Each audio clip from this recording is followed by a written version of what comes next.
Era la madrugada del 13 de junio de 2024. En Itaewon, uno de los barrios más frenéticos y luminosos de la capital surcoreana, las calles aún rebosaban de música, risa y vasos medio vacíos. Allí, en medio del bullicio, Moon Tae-il, ex integrante del grupo NCT, se encontraba bebiendo en compañía de dos amigos, cuando conocieron a una turista extranjera. Pero lo que siguió después, según la fiscalía, marcaría el inicio de una de las investigaciones más graves y controversiales del mundo del entretenimiento coreano hasta la fecha. De acuerdo a los informes oficiales, eran alrededor de las 2:33 am, cuando tres hombres, incluido Tae-il, habían acompañado a la mujer, que según las autoridades se encontraba en una condición vulnerable, a tomar un taxi con destino a una residencia privada.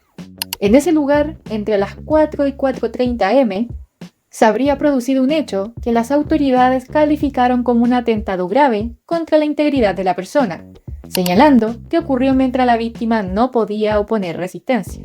Sin embargo, lo más inquietante no fue solo lo ocurrido esa madrugada, sino los detalles que surgieron después, cuando comenzó una investigación formal tras la denuncia presentada por la mujer ese mismo día, en donde, según la policía, se necesitó cerca de 2 meses para rastrear y confirmar la identidad de los involucrados. Durante ese periodo, las cámaras de seguridad, las rutas de los taxis y los mensajes intercambiados entre los acusados se convirtieron en pruebas claves, y fue allí donde algo llamó especialmente la atención: los mensajes grupales.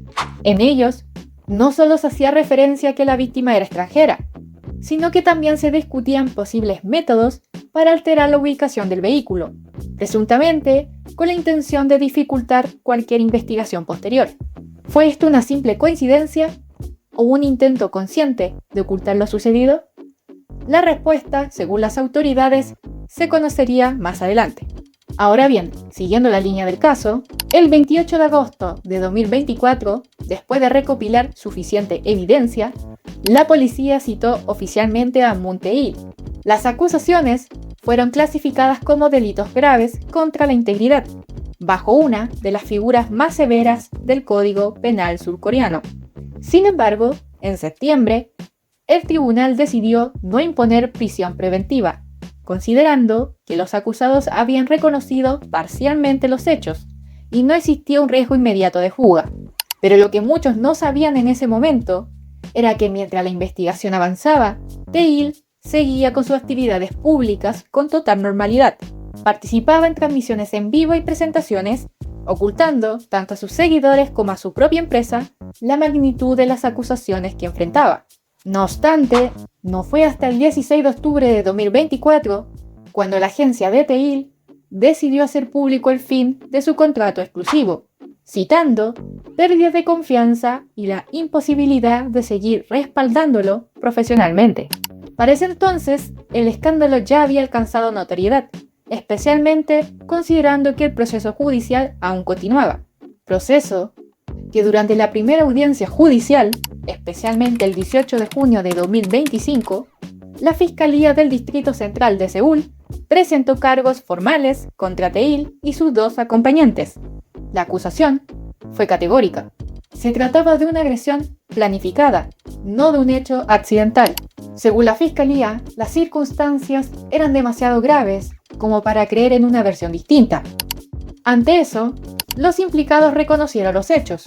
Como resultado, la Fiscalía solicitó una pena de 7 años de prisión, junto con la notificación pública del castigo, y 10 años de restricciones laborales relacionadas con actividades públicas. Sin embargo, la defensa legal de Tae-il pidió una consideración distinta.